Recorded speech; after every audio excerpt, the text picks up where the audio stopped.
नमस्कार, मैं कविता उनियाल। आप देख रहे हैं मीडिया टुडे टीवी। इजराइल द्वारा फलस्तीन पर हो रहे हमलों को रोकने के लिए कल ओआईसी की आपातकालीन बैठक बुलाई गई थी, जिसमें सभी मुस्लिम देशों के विदेश मंत्रियों ने हिस्सा लिया। अभी तक आपने इस बैठक को लेकर बहुत सी यूट्यूब चैनल के जरिए फर्जी खबरें सुन ली होंगी। किसी ने बताया होगा कि ईरान ने ओआईसी की इस बैठक में कहा है कि हम इजराइल का सर फोड़ देंगे, तो किसी ने बताया होगा कि तुर्की ने इस बैठक में कहा है कि हम इजराइल के हाथ पैर तोड़ देंगे। तो कोई यूट्यूबर बोल रहा होगा कि पाकिस्तान ने ओआईसी की इस मीटिंग में कहा है कि हम इजराइल को गोला लाठी लगा देंगे। मैं आपको बता दूं कि इस मीटिंग में ऐसा कुछ नहीं हुआ है।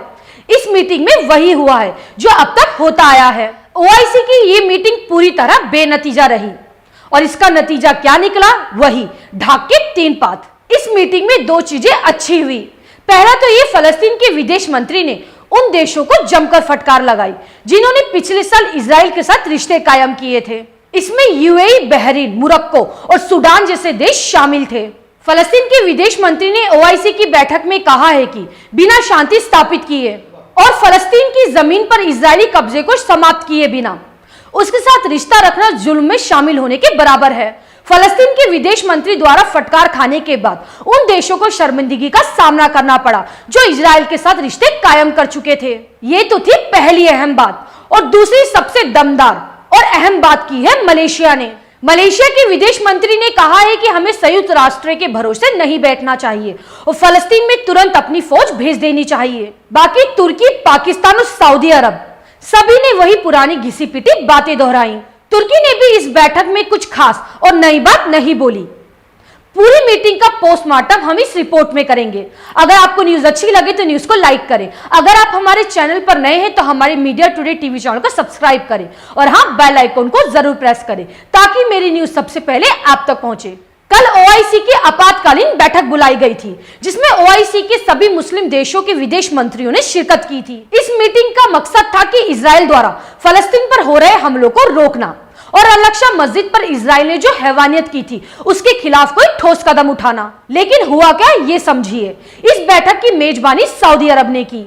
सऊदी अरब ने इजराइल की कड़ी आलोचना करते हुए अंतर्राष्ट्रीय समुदाय से इजराइल पर तुरंत कार्रवाई की मांग की। सऊदी अरब के विदेश मंत्री प्रिंस फैसल ने बैठक में सऊदी अरब के नेतृत्व में कहा कि यरूशलेम की हिफाजत हम सबकी जिम्मेदारी है। इजराइल द्वारा फलस्तीन के लोगों को घर से जबरन निकालने और वहां के लोगों पर अत्याचार करने की योजना को सऊदी अरब खारिज करता है और इसकी निंदा भी करता है।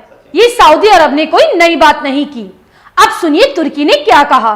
तुर्की के विदेश मंत्री ने कहा कि ये फलस्तीन के साथ एकता और दृढ़ संकल्प दिखाने का समय है। इसके लिए तुर्की कोई भी जरूरी कदम उठाने के लिए तैयार है। उन्होंने आगे कहा कि फलस्तीनी नागरिकों की रक्षा करना अंतर्राष्ट्रीय समुदाय का कर्तव्य है और इस संदर्भ में ओआईसी की एक बड़ी जिम्मेदारी है। उन्होंने कहा कि हमें न्याय और मानवता के लिए खड़े होना चाहिए। ये हमारी एकता और आखिरी कदम उठाने का समय है। तुर्की के विदेश मंत्री ने ओआईसी की बैठक में कहा कि वो हर जरूरी कदम उठाने के लिए तैयार है। ये तो तुर्की बहुत पहले से ही कहता आया है। इजराइल रोजाना फलस्तीनियों के घरों में बम बरसा रहा है। मुस्लिम देश कब कदम उठाएंगे पता नहीं। खैर, आगे बढ़ते हुए बताते हैं कि पाकिस्तान ने क्या कहा। बैठक में पाकिस्तान के विदेश मंत्री शाह महमूद कुरैशी ने अपनी बात रखते हुए कहा कि इजराइल की निंदा करने के लिए उनके पास शब्द नहीं बचे हैं। बैठक में शाह महमूद कुरैशी ने कहा कि पाकिस्तान फलस्तीनियों के समर्थन की पुष्टि करता है और इजरायली हमलों से उनकी सुरक्षा की मांग करता है। फलस्तीन के लोग इजरायली अत्याचारों का सामना करने के लिए और इस्लामिक पहचान को कायम करने के लिए जो संघर्ष कर रहे हैं, उनके साहस को हम सलाम करते हैं। ये भी घिसा पिटा बयान था, कुछ नया नहीं था। आगे बढ़ते हैं कि ओआईसी के महासचिव ने इस पर क्या कहा। ओआईसी के महासचिव ने कहा कि अल-कुद्स और अल-अक्सा मस्जिद को बचाने के लिए फलस्तीनी लोग जो संघर्ष कर रहे हैं, हम उसको सलाम करते हैं। उन्होंने आगे कहा कि अल-कुद्स फलस्तीन का अभिन्न अंग है। यह भी घिसा पिटा बयान है। सभी को पता है कि अल-कुद्स फलस्तीन का अभिन्न अंग है। अब बात करते हैं मलेशिया के विदेश मंत्री की। मलेशिया के विदेश मंत्री ने जो ओआईसी में बोला, एक्चुअल में वही होना चाहिए।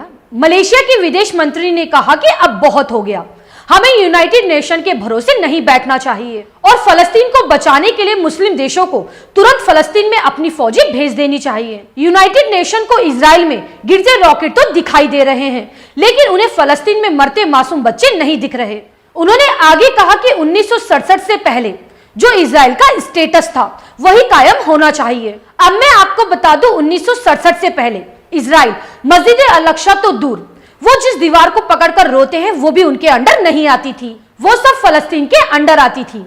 गाजा और वेस्ट बैंक में भी फलस्तीन का कब्जा था। इसलिए 1967 से पहले इजराइल जहां तक था उसे वहीं भेज देना चाहिए और ओआईसी देशों को तुरंत अपनी सेना फलस्तीन में भेजनी चाहिए। सही मायने में अगर किसी देश ने ओआईसी के सामने दमदार बात की है तो वो है मलेशिया। अब मिलेंगे अगली खबर के साथ। आपको मेरी ये न्यूज कैसी लगे मुझे कमेंट करके जरूर बताएं। शुक्रिया।